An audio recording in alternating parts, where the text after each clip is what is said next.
When it comes to improving your gameplay, people talk a lot about positioning, but the problem is it's this massive topic that in some ways is far too vague to pin down, and in other ways is far too specific to really learn something from. So instead I want to talk about spacing, which is only one aspect of positioning, but in my mind is really the foundation of it all, along with being that level of abstract that actually lets you apply it to all of your games. So the core idea behind spacing is that instead of thinking about your position on the map, you want to think about it in relation to the other players in the game. You can use your knowledge of how the different heroes on each team interact to build yourself this really nice guideline of where you should be mid-game without ever having to think of specific positions. And these can be really simple things, maybe the enemy team has an Orisa Hog. If you're a hero that isn't forced to play frontline, you want to make sure you're out of range of the pull hook combo. Or you can think more in depth about the matchup. If your team's going to get dived, then as a backline hero, you want to make sure you're spaced apart from your team enough that you don't all get caught in the same dive. Thinking like this should always be your first step with regards to positioning, and it's something that so many players forget. There's a lot of different things that have an impact on spacing, but first you can think about where the actual fight is going to go down. Are you a hero that wants to be in that fight? You want to be close and you want to be ready for it. Maybe you're a hero that doesn't want to be directly in the fight, but wants to have good LOS on it. You got to be in a position to see it, but also space back enough not to get caught in it.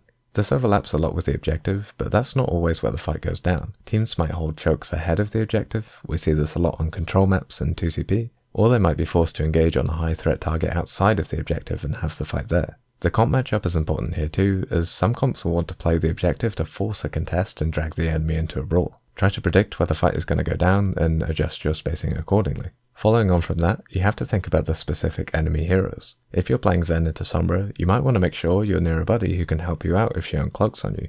Maybe you're playing Widow into Genji, you want to play far away enough that he has to really commit to get onto you, which also gives you time to react to him pushing you by shooting or out-rotating him. And an Orisa playing into Rein might stand further back than usual to give her more time to poke before he can swing onto her. This is mostly about working out who on the enemy team can be effective versus you and using spacing to try and deny them those situations, or at least make sure that you're absorbing as many enemy resources as possible. You also want to think about your own teammates. For that Halt Hook combo to work, Hog has to be close enough to Orisa to follow up on the pull. For DPS heroes, they generally want to be spaced laterally so they can take two separate angles to maximize pressure. Widow and Zen have a similar spacing default too, but with space and height between them so they can effectively peel for each other if a dive comes in. I'll link a video about this down below.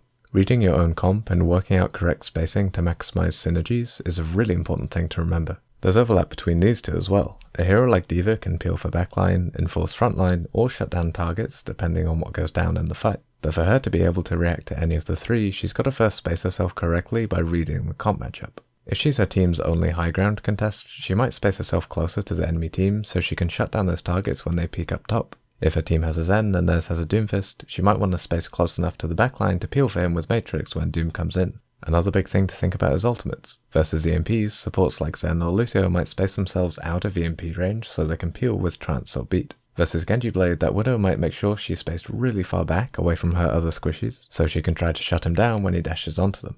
Again, it's mostly about denying the enemy teams the options they want, but it also works offensively too. A team setting up for barrage might push really close to the enemy team, using their risky spacing to quickly clump up the enemy for an easier barrage, as well as letting them peel for Pharah with abilities like Matrix. These are some of the things you want to have in mind when it comes to deciding spacing, and a lot of it is to do with reading the comp matchup and knowing your synergies, your weaknesses, and predicting where the fight will go down. But we can also see how 6 people playing around spacing can create this really secure default setup without ever thinking about specific positioning. If we take a Pharmercy dive comp, let's start with Ana. She wants to be spaced back behind her team where she won't get caught in dives and has good LOS, and she also wants to be as far away from open flanks as possible, so she tends to lean on one side of the map. Tracer similarly doesn't want to start fights in the front line, so can space away from the core of her team, but on the same side as Ana to create a strong side. Again, video on that down below. Next, Mercy and Pharah obviously have that great synergy and want to stick together, but also want to be spaced apart from the Ana, who's the team's other ranged potential. Having this angle between them will really maximize the pressure they can put on the enemy team. Winston of course wants to be close enough to the brawl to get cleave or have dive options, so he's going to be out front where he can push out enemies using Ana's line of sight. And finally, D.Va's filling that role we already talked about, playing as this sort of in-betweener, spacing where she can enforce or peel. And here we can see, just by thinking about each hero's preferred spacing, we're able to create this really strong default setup that you can mold to fit any map or situation in the game, where players can use this structure as a foundation to then find the exact position they want to play in. It's different for every comp and different for every hero, but just by thinking about how your hero interacts with the other 11 in the game, you'll be able to figure out decent spacing. And good spacing makes positioning as a whole so much easier. I'll make guides specific to certain heroes in the future. There's an old one for Zen that I'll link down below. But if you're ever struggling with positioning, try thinking about spacing instead. It'll help you build this rough guideline of where you should be playing that's actually applicable to any situation.